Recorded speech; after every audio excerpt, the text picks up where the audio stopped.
तेशे बगैर मर न सका कुहकुन असद, सरगश्ते खुमारे रसूमों कयूद था। अब देखते हैं इस शेर के मुश्किल अल्फाज के मानी। तेशा से मुराद कुल्हाड़ी, कुहकुन पहाड़ खोदने वाला, इससे मुराद फरहाद, सरगश्ता दीवाना पागल परेशान हाल, खुमार मदहोशी, खुमारे रसूमों कयूद रसूमात और पाबंदियों का खुमार या नशा या रसूमात का पाबंद। इस शेर में गालिब फरहाद पर तंज करते हैं कि फरहाद कोई सच्चा आशिक ना था। फरहाद जो कि फारस यानी ईरान का एक मशहूर संग तराश और बुत तराश था, जो कि शीरीं के इश्क में गिरफ्तार हो गया। शीरीं और फरहाद के किस्से के बहुत सारे वर्जन्स हैं, लेकिन मैं यहाँ पे उसी वर्जन का जिक्र करूंगा जिसका इस शेर में जिक्र है। तो किस्सा कुछ यूं है कि शीरीं अपनी रियासत की शहजादी थी। वो और खुसरो परवेज जो कि अपनी रियासत का शहजादा था, दोनों एक दूसरे के इश्क में गिरफ्तार हो गए।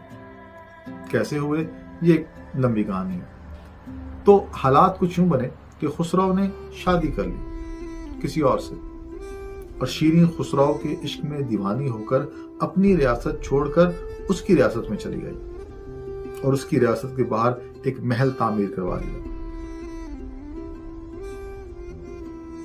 और बिलाखिर बहुत से ट्विस्ट्स के बाद शीरीं और खुसरो की शादी हो गई। शीरीं को ताजा दूध से काफी रग़बत थी, और जब से वो अपनी रियासत छोड़कर आई थी उसे वो शीर यानी दूध मयस्सर नहीं था। और चराहगाह वहां से कई कोस दूर एक पहाड़ फराजे कोह के पास थी। तो ये काम फरहाद को सौंपा गया कि वो फराजे कोह से एक नहर खोदकर शीरीं के महल तक ले आए। फरहाद जो कि माहिर संग तराश और बुत तराश था, पहली ही मुलाकात पर शीरीं का दीवाना हो गया और उसके बाद उसका हर हुक्म इंतहाई दिल जमी से पूरा करने लगा। और एक महीने में ही फराजे कोह से नहर खोदकर शीरीं के महल तक ले आया। जब खुसरो परवेज को फरहाद के इश्क का मालूम हुआ तो उसने भांप लिया कि ये शीरीं की जान नहीं छोड़ने वाला। तो उसने एक चाल चली। फरहाद को कहा कि अगर तुम शीरीं से सच्चा प्यार करते हो तो कोहे बेसतून, जो कि एक बहुत बड़ा पहाड़ था और वहां आमदो रफ्त बड़ी मुश्किल थी, उसे कहा कि अगर तुम वहां सीढ़ियां बना दो तो शीरीं तुम्हारी। एक दीवाने आशिक को और क्या चाहिए था। उसने मान लिया और लग गया अपने काम पे। जब खुसरो को पता चला कि फरहाद तो अपना काम मुकम्मल करने वाला है तो वो बड़ा परेशान हुआ। उसने एक चाल चली।